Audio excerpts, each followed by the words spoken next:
신앙 고백합니다. 전능하사 천지를 만드신 하나님 아버지를 내가 믿사오며 그 외아들 우리 주 예수 그리스도를 믿사오니 이는 성령으로 잉태하사 동정녀 마리아에게 나시고 본디오 빌라도에게 고난을 받으사 십자가에 못 박혀 죽으시고 장사한 지 사흘 만에 죽은 자 가운데서 다시 살아나시며 하늘에 오르사 전능하신 하나님 우편에 앉아 계시다가 저리로서 산 자와 죽은 자를 심판하러 오시리라. 성령을 믿사오며 거룩한 공회와 성도가 서로 교통하는 것과 죄를 사하여 주시는 것과 몸이 다시 사는 것과 영원히 사는 것을 믿사옵나이다. 아멘. 함께하는 말씀 다니엘서 6장입니다. 6장 16절에서 23절까지 보겠습니다. 다니엘서 6장 16절에서 23절 23절은 우리 한 목소리로 함께 봉독하겠습니다. 다니엘서 6장 16절에서 23절 제가 보는 성경은 1244페이지가 되겠습니다. 1244페이지 16절 봉독합니다. 이에 왕이 명령하며 다니엘을 끌어다가 사자굴에 던져넣는지라. 왕이 다니엘에게 이르되 네가 항상 섬기는 너희 하나님이 너를 구원하시리라 하니라. 이에 돌을 굴려다가 굴러오기를 막음에 왕이 그의 도장과 귀족들의 도장으로 봉하였으니 이는 다니엘에 대한 조치를 고치지 못하게 하려 함이었더라. 왕이 궁에 돌아가서는 밤이 새도록 금식하고 그 앞에 오락을 그치고 잠자기를 마다하니라. 이튿날에 왕이 새벽에 일어나 그 비사자굴로 가서 다니엘이 든 굴에 가까이 이르러서 슬피 소리질러 다니엘에게 묻되 살아계시는 하나님의 종 다니엘아 네가 항상 섬기는 네 하나님의 사자들에게서 능히 너를 구원하셨느냐 하니라. 다니엘이 왕에게 아뢰되 왕이여 원하건대 왕은 만수무강하옵소서. 나의 하나님이 이미 그의 천사를 보내어 사자들의 입을 봉하셨으므로 사자들이 나를 상해하지 못하였사오니 이는 나의 무지함이 그 앞에 명백함이 오며 또 왕이여 나는 왕에게도 해를 끼치지 아니하였나이다 하니라. 왕이 심히 기뻐서 명하여 다니엘을 굴에서 올리라 하며 그들이 다니엘을 굴에서 올린즉 그의 몸에 조금도 상하지 아니하였으니 이는 그가 자기 하나님을 믿음이었더라. 아멘. 우리 앞뒤적으로 인사하겠습니다. 흘러보내며 축복입니다. 한 번 더 인사합시다. 함께 갑시다. 자, 오늘 제목은 지난번에 말씀드렸듯이 그 유행가 트로트 중에 그런 거 있죠. 제목을 완전 찐이야라는 제목으로 함께 은혜를 나누겠습니다. 지금의 사유를 보면 내가 믿는 사람이라고 드러내기가 조금 부끄러운 시대가 되어가고 있습니다. 예수님을 믿는 것이 무슨 죄인이 된 것처럼 사람들의 눈치를 보며 교회를 가야 되고, 그리고 월요일이 되면 당연하듯이 어제 교회 갔다 왔어? 이런 질문, 이런 질문을 받아야 되는 그런 시대를 우리가 살고 있습니다. 그런데 아쉬운 것은 이런 사회가 된 데에는 믿는 사람들의 책임이 전혀 없다고는 하지 못하겠다는 것이죠. 전적인 이런 사회적 분위기가 세상 사람들이나 사회적 분위기에 돌리기에는 우리 믿는 사람들에게 상당한 책임이 있다는 것이죠. 그런데 이런 사회라고 해서 믿는 사람으로서 사회 분위기에 매몰되어 가고 있다는 사실의 마음이 더 씁쓸하게 만들고 마음을 좀 더 아프게 하는 것 같습니다. 복음은 시대에 끌려가지 않았습니다. 시대에 매몰되지 않았죠. 복음은. 오히려 복음은 시대를 변화시켜 왔습니다. 시대를 거슬러 올라갔습니다. 복음은 시대를 이끌고 오늘 내가 살고 있는 이 시대까지 복음은 달려왔죠. 이 일을 하나님께서는 어떻게 하시냐면 하나님을 믿는 믿음의 사람들을 통해서 그 믿음의 강물을 중단시키지 않고 여기까지 끌고 오시다는 거예요. 중요한 것은 믿는 사람들을 통해서. 그런데 이 시대의 믿음의 사람들의 모습을 보면 시대에 매몰되어 가고 있습니다. 시대에 매몰되어 가고 있다.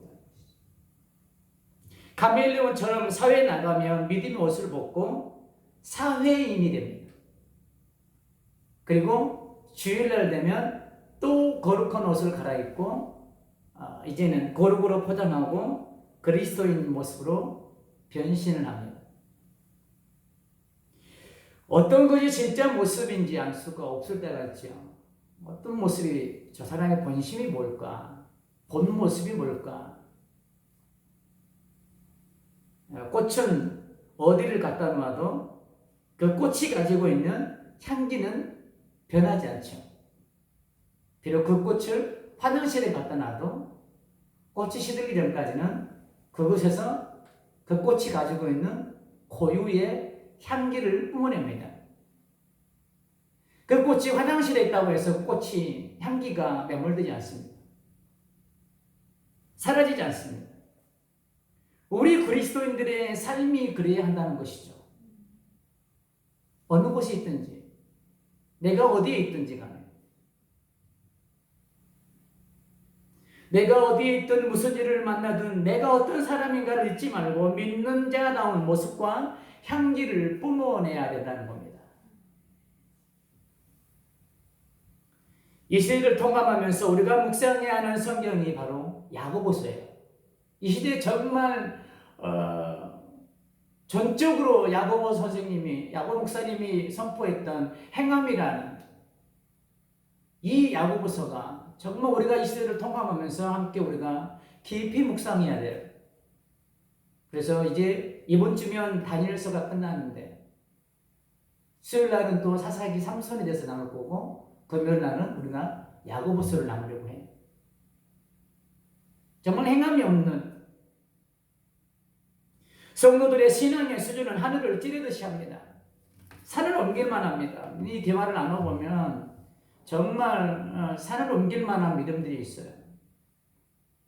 그러나 삶의 현장에서 보여지는 삶의 모습은 전혀 다른 모습을 가진, 어떻게 보면 이중성의 얼굴을 가진 성도들도 있다는 것이죠.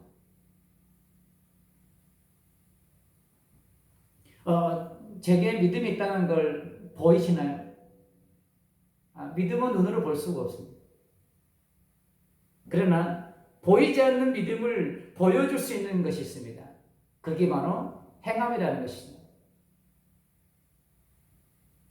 말씀을 믿는다면 그 말씀대로 행할 수 있는 것이고, 그 말씀 따라 행한다는 것은 그 사람 안에 말씀을 믿는 믿음이 있다는 것을 증명해 보인다는 것입니다. 행함이. 야고보에서 이것을 증명하고 있습니다. 야고보서 2장 22절에 보면 네가 보거니와 믿음이 그와 함께 일하고 행함으로 믿음이 온전하게 되었느니라. 믿음과 행함은 같이 일한다는 거예요. 이 믿음을 온전하게 증명할 수 있는 게 바로 행함이라는 것이죠. 그래서 믿음은 눈에 보이지 않지만 믿음이 보여지는 게, 믿음을 보여줄 수 있는 게 나의 삶이라는 거예요. 이제 본문의 다니엘을 한번 살펴볼까요? 전쟁의 소용돌이 속에 다니엘은 다시 한번 총리라는 자리에 등극하게 됩니다. 그런데 총리들을 비롯하여 국왕들이 다니엘을 시기하여 죽이려고 계략을 꾸미죠. 그러나 다니엘은 이 사실을 알고도 그 상황에 매몰되지 않고 다니엘을 믿는 사람으로서 자기의 길을 묵묵히 걸어갑니다. 그 길이 어떤 길이었나요? 하루에 3번씩 예루살렘을 향한 창문을 열어놓고 무릎 꿇고 하나님 앞에 감사의 기도를 올리는 거예요. 이게 자기의 길을 묵묵히 가는 거예요. 다니엘은 그 길을 멈출 수가 없었습니다. 그 이유는 단 한 가지. 하나님이 아니면 안 되기 때문에. 다니엘의 인생 속에 하나님을 빼놓고 이야기하는 거 다니엘이 아닌 거예요. 다니엘은 그 사실을 전적으로 경험했고 체험했고 인정하지 않을 수 없었습니다. 그래서 그는 어떤 상황이 와도 어떤 환경이 와도 그는 환경에 매몰되지 않고 자기의 길을 묵묵히 걸어왔던 것이죠. 믿음의 자녀로서의 향기를 뿜어내고 있었던 것이죠. 그 향기가 안 믿는 사람들에게는 싫은 거예요. 그래서 다니엘을 죽이려고 계략을 꾸민 것이죠. 지금은 어떻게 보면 드러내놓고 예배를 드리는 것, 찬송을 하는 것, 기도할 수 있는 것, 조금은 세상의 시각을 우리는 조금은 의식하게 됩니다. 직장의 사람들의 시각을 의식하게 됩니다. 그런 사회적 분위기예요. 이런 때 다니엘과 같이 상황에 매몰되지 않고 믿는 자로서의 모습을 보여줄 수 있어야 될 줄 믿습니다. 이 모습이 믿는 자로서 완전 찐의 모습이 아닐까요? 그렇게 다니엘을 죽이려고 금령을 만들었는데 다니엘의 길을 막지 못합니다. 그래서 그들은 다시 왕에게 와서 강력하게 항의를 합니다. 금령을 어긴 다니엘을 사자굴에 던지라고. 그런데 다리오 왕은 다니엘을 살리려고 애를 쓰고 있는 모습이 기록되어 있습니다. 14절 볼까요? 왕이 이 말을 듣고 그로 말미암아 심히 근심하여 다니엘을 구원하려고 마음을 쓰며 그를 건져내려고 힘을 다하다가 해가 질 때에 이르렀더라. 다리오 왕은 다니엘을 구하려고 노력했어요. 애를 썼어요. 그런데 이 부분에서 우리가 해결하고 넘어가야 될 부분이 있어요. 이 14절과 말씀이 상충되는 게 있습니다. 부딪히는 부분이 있어요. 자, 6장 9절을 볼까요? 이 다리오 왕이 조서에 왕의 도장을 찍어 금령을 내니라. 자, 30일 동안 왕 외에 다른 신들에게 기도하거나 구하거나 그렇게 하면 사자굴에 집어넣기로 이렇게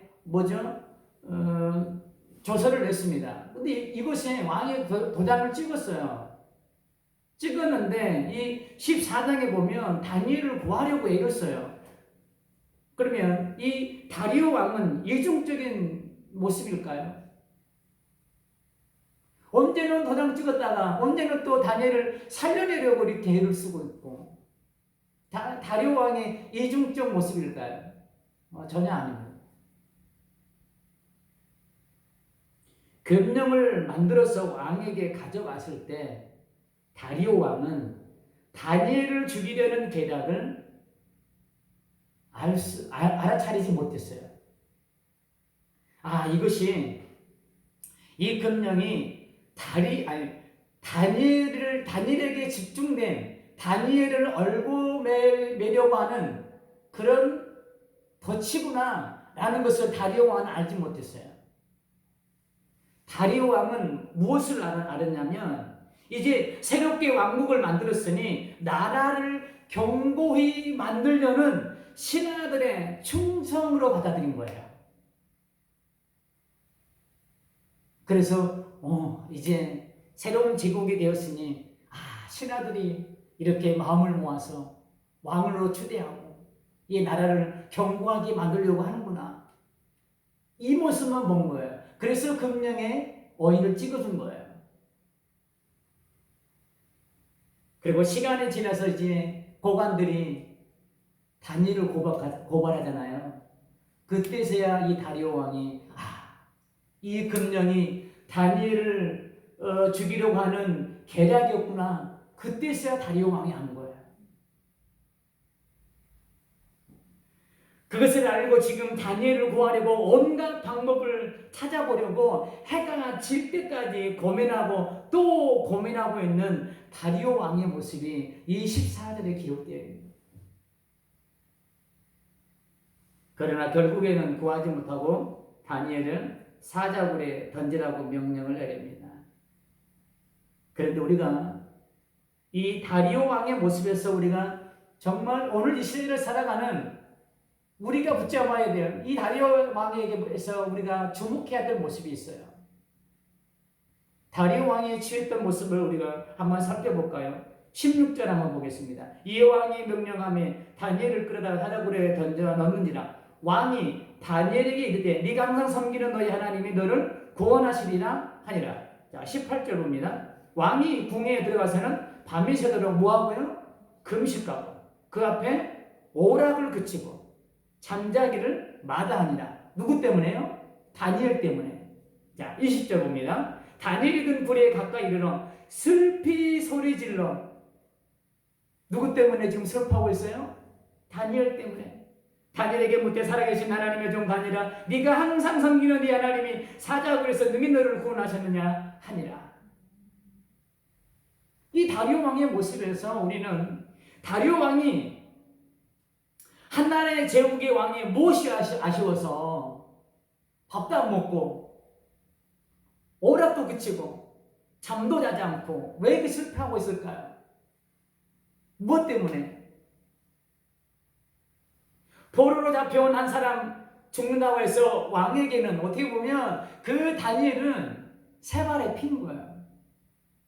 포로로 잡혀온 다니엘.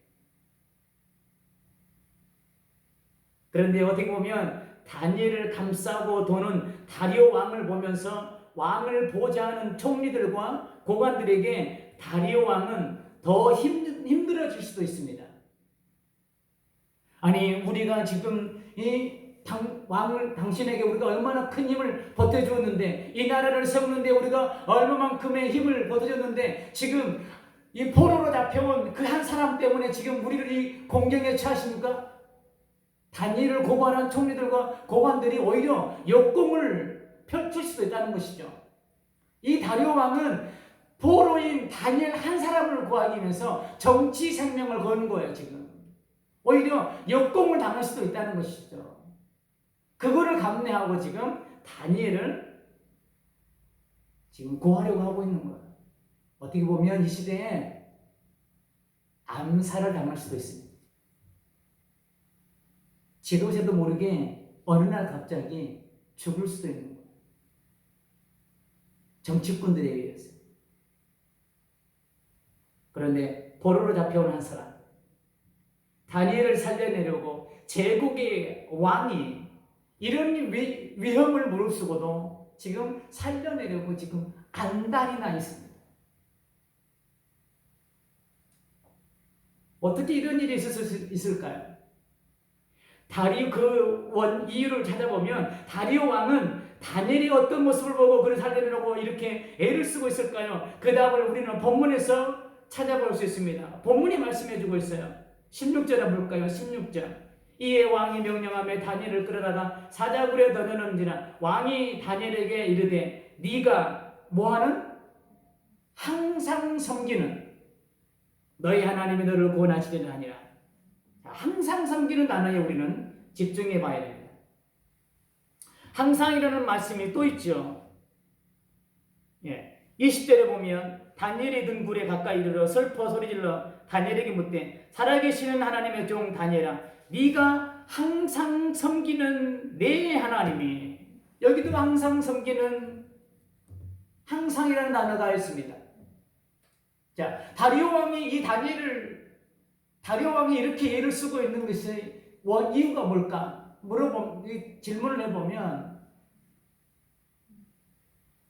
다리오 왕은 그 어떤 상황과 역경이 휘몰아쳐도 우직하게 하나님을 떠나지 않고 믿음의 길을 걸어가는 다니엘의 삶에서 하나님을 본 거예요. 항상 섬기는 이 단어 속에 다니엘이 걸어왔던 그 믿음의 길을 볼 수 있는 것이죠. 항상 섬기는.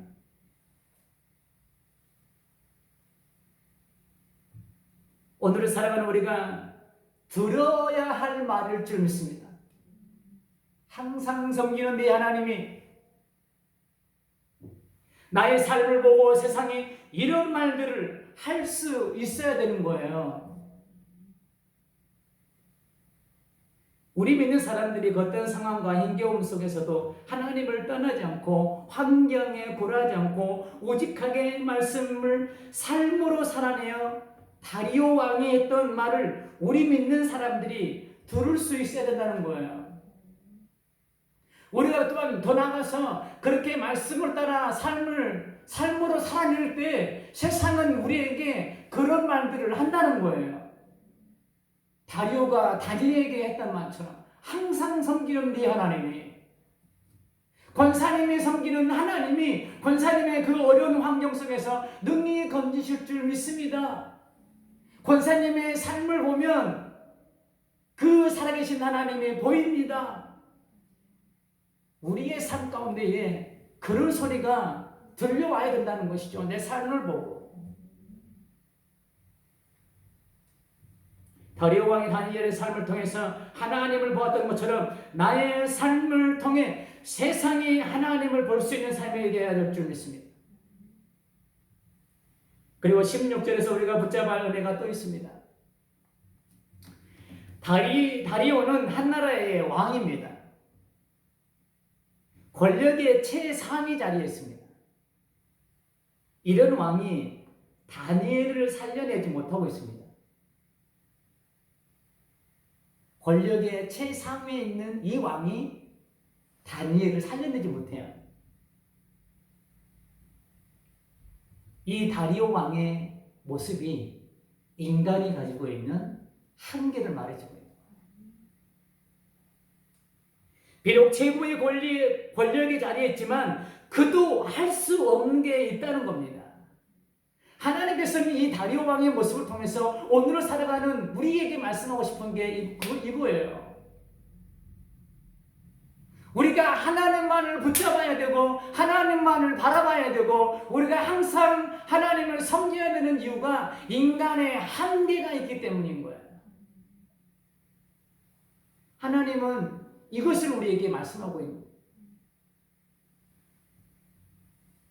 다리오 왕은 자기의 한계를 실감하면서 다니엘을 통해 보았던 그 하나님, 지금 다니엘을 죽음에서 구원할 수 있는 길은 오직 하나님이심을 믿고 다니엘의 앞날을 지금 다리오 왕은 하나님께 지금 맡기고 있는 거예요.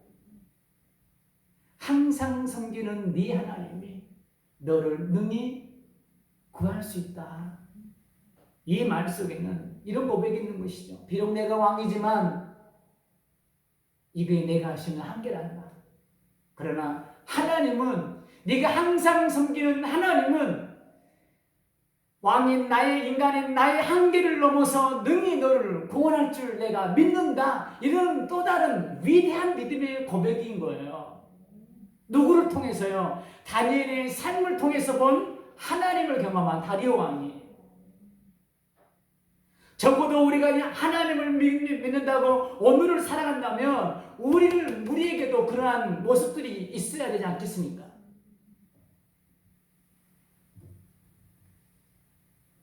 우리는 다리오 왕의 모습에서 우리가 깨달아야 될 것들이 있습니다. 내가 가진 것들, 내가 배운 것들, 지식, 경험, 사회적 지위, 권력 이런 것들은 사회생활하는데 조금은 도움이 될 수 있습니다. 그러나 이것들은 한계가 있는 거예요. 제한적입니다. 하나님을 믿는 믿음의 사람들은 한계가 있는 땅의 것에 내 삶을 맡겨서는 안 된다는 거예요. 그 힘이 사그라들면 나 역시도 사그라드는 거예요. 우리는 또 다른 권력자들 향해서 우리는 손을 내밀게 돼 있는 거예요.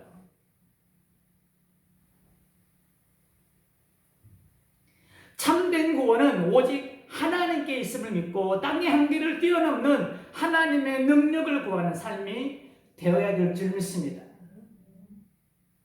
시편 3편 8절에서 다윗은 이렇게 고백하고 있습니다. 구원은 여호와께 있사오니 구원은 여호와께 있다. 자신이 피신하면서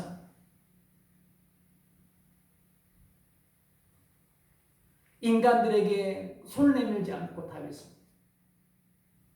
자기를 머리를 들게 하고 자기 왕권을 다시 회복하시려는 인간들의 그런 권력이나 자기 부하들이 가지고 있는 그런 전쟁터에서 누렸던 경험했던 그런 경험들이 아니라 오직 구원은 여호와께 있다라고 다윗은 고백하면서 오직 그분을 목자 삼고 지금 그분만을 따라가는 거예요. 황금시와 같은 시편 23편 여호와는 나의 목자시니 내게 부족함이 없으리로다. 그 어떤 상황에서도 이 하나님을 놓지 않았던 다윗. 우리도 그런 믿음이 있어야 될 줄 믿습니다. 요나서 2장 9절에서 요나도 그렇게 고백합니다. 나는 감사하는 목소리로 주께 제사를 드리며 나의 성원을 주께 갚겠나이다. 구원은 여호와께 속하였나이다 하니라. 항상 섬기는 다니엘의 삶을 통해 하나님을 보았던 다리오 왕. 나의 삶을 통해 하나님을 보여줄 수 있는 삶이 되어주시기를 다시 한번 축원합니다. 그리고 내 삶에 어떤 일이 벌어진다 해도 내게 있는 것을 의지하지 말고 구원은 오직 하나님께 있음을 믿고 하나님께 맡기는 삶이 되시기를 주님의 이름으로 축복합니다. 23절을 우리 다 같이 한번 봉독할까요? 23절 다 같이 시작. 왕이 심히 기뻐서 명하여 다니엘을 불에서 올리라 하며 그들이 다니엘을 불에서 올린즉 그의 몸이 조금도 상하지 아니하였으니 이는 그가 자기 하나님을 믿음이었더라. 자기 하나님을 믿음이었더라. 죽음의 자리에서도 하나님을 향한 믿음이 흔들리지 않았던 다니엘의 모습을 볼 수 있습니다. 자, 다니엘 한번 우리가 다니엘 입장으로 딱 들어가서 다니엘이 사자굴에 던져질 때에 22절에 보면 하나님이 어떻게 했는지도 우리가 알 수 있습니다. 자, 이 결과를 알고 불 속에 던져졌을까요? 22절. 나의 하나님이 이미 그의 천사를 보내 사자의 입을 봉하였으므로 사자의 입이 이미도 봉해졌음을 알고 다니엘이 사자굴에 던져졌을까요? 아니에요. 전혀 몰랐을 거예요.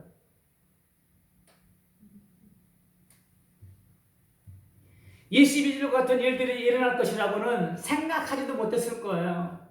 아, 나는 이제 죽는구나. 그런데 22절은 23절의 마지막을 어떻게 장치하고 있습니까? 이는 그가 자기의 하나님을 믿음이었더라. 자, 그럼 22절과 같은 그런 역사를 알지 못하고 던져졌습니다. 그럼 다니엘이 가지고 있는 이 믿음은 과연 그러면 어떤 믿음일까? 이 믿음은 이거예요. 하나님의 섭리를 믿는 믿음이었어요. 그 믿음이 조금 더 풀어보면 이런 것이죠. 이렇게 사자에게 잡혀 죽는 것도 하나님의 뜻, 하나님의 섭리. 사자굴에서 내가 살아난 것도 하나님의 뜻, 하나님의 섭리. 이 믿음이었던 것이죠. 죽는 것도 하나님의 뜻, 사는 것도 하나님의 뜻. 이 믿음이요, 이 믿음.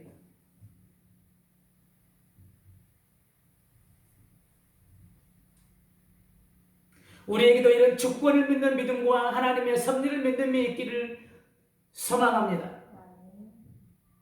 좋은 일만 하나님의 은혜라고 여기면서 하나님을 찬양하지 말고 내 생각과 상황에 어긋난 일들이 일어난다 할지라도 이 모든 것은 하나님의 뜻과 섭리 가운데 있다는 믿음이 우리에게 있어야 될 줄 믿습니다.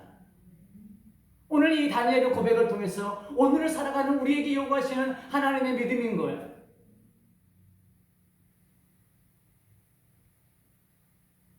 죽음 앞에서도 하나님을 향한 믿음이 흔들리지 않았던 다니엘에게 또한 어떤 일이 벌어졌습니까? 조금 전에 말씀드렸던 22절을 볼까요? 나의 하나님이 이미 그의 천사를 보내어 사자들의 입을 모아졌으므로 사자들이 나를 상해하지 못하였사오니 이는 나의 무지함이 그 앞에 명백함이 오며 또 왕이여 나는 왕에게도 해를 끼치지 아니하였나이다 하니라. 하나님의 일하심을 볼 수 있는 대목이죠. 22절. 이 22절을 보면서 함께 예배드리는 우리 성도님들의 어떤 말씀이 가장 먼저 눈에 들어오신가요? 사자의 입을 봉하신 하나님의 능력, 믿음으로 살아낸 다니엘을 구원하신 하나님의 능력, 맞는 거죠. 그러나 우리가 주목해야 할 단어가 있습니다. 본문을 묵상하면서 이 단어가 제게 가슴을 울렸어요. 그게 뭐냐면 나의 하나님이 이미라는 단어예요. 이미. 이미 다니엘은 사자굴에 던져질 때 하나님께서 이미 천사를 보내서 사자의 입을 봉하셨다는 것을 아마 몰랐을 거예요. 조금 전에 말씀드렸듯이. 그러나 죽음 앞에서도 흔들림 없는 다니엘의 그 믿음을 보시고 다니엘이 사자굴에 던져지기 전에 하나님께서는 이미 천사를 보내셔서 사자의 입을 봉하셨던 거예요. 우리 눈에는 보이지 않지만 하나님의 그 일하심의 그 일이 다니엘의 앞길에 먼저 가서 하나님이 일하신 거예요. 피할 길을 예비하신 것이죠. 이미 우리는 말씀을 따라 삶을 살아갈 때 이해할 수 없는 일들을 만날 때가 있습니다. 억울한 일을 만날 때가 있습니다. 돌파구가 보이지 않는 일을 만날 때가 있습니다. 지금과 같은 코로나라는 복병을 만나서 마음껏 예배하지 못하고 기도하지 못하고 찬송하지 못하는 이런 시대가 우리를 지금 살고 있습니다. 그러나 우리는 믿어야 돼요. 이미 천사들을 보내셔서 사자의 입을 봉하셨던 것처럼 이 모든 것들을 돌파할 수 있게 하시는 이는 하나님께서 피할 길을 예비하시다는 것을 우리는 믿어야 될 줄 믿습니다. 이미 다 준비하신 거예요. 고난 끝에 축복이 있는 거예요. 시편 37편 39절에 보면 이런 말씀이 있습니다. 의인들의 구원은 여호와께로부터 나오나니 그는 환난 때에 그들의 요새이시로다. 다니엘은 이 하나님을 믿고 모든 주권을 믿고 자기의 모든 삶을 하나님께 맡겼습니다. 하나님을 그의 삶의 요새로 삼았습니다. 이 믿음이 있었기에 그 어떤 위협이 그를 뒤흔들어 놓아도 그의 믿음은 흔들리지 않았습니다. 현혹되지 않았습니다. 침몰되지 않았습니다. 매몰되지 않았습니다. 다시 한번 당부드립니다. 우리에게도 이런 믿음이 있기를 주님의 이름으로 축복합니다. 결론입니다. 순서가 맞는지 모르겠어요. 물에 술 탄 듯, 술에 물 탄 듯, 술에 물 탄 듯, 물에 술 탄 듯, 그게 그거지만 순서가 중요하겠어요. 이 말이 가지고 있는 의미를 아마 알 겁니다. 소위 말해서 이것도 아니고 저것도 아닌 것이죠. 저희 집은 겨울에도 찬물을 먹어요. 이 미지근한 물을 먹지 않습니다. 이상하게 미지근한 물은 좀 그래요. 그래서 한겨울에도 우리는 찬물 먹어요.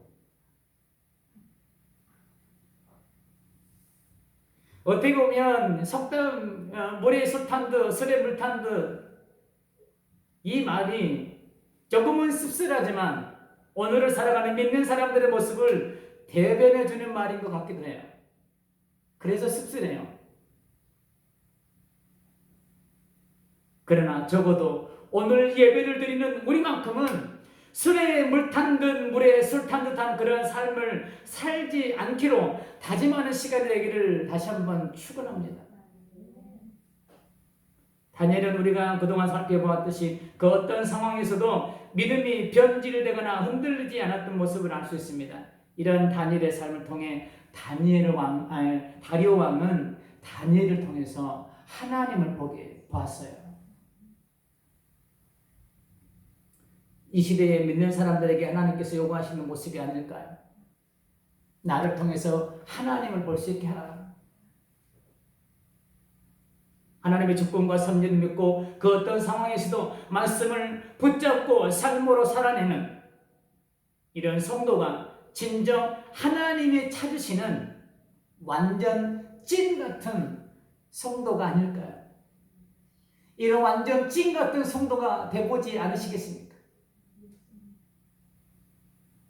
23절에 보면 사자굴에 달려가서 다리오 왕이 다니엘의 말을 듣고 이렇게 고백합니다. 이렇게 시작합니다. 23절에 보면 왕이 심히 기뻐서 다니엘이 살아있다는 것에 대해서 심히 기뻐서 이렇게 기록하고 있듯이 그 어떤 상황에서도 흔들리지 않는 믿음과 삶의 자리에서 하나님을 보여주는 성도가 되어 또한 하나님을 기쁘게 하는 그런 완전 찐 같은 성도님들이 다 되시기를 다시 한번 주님의 이름으로 축복합니다.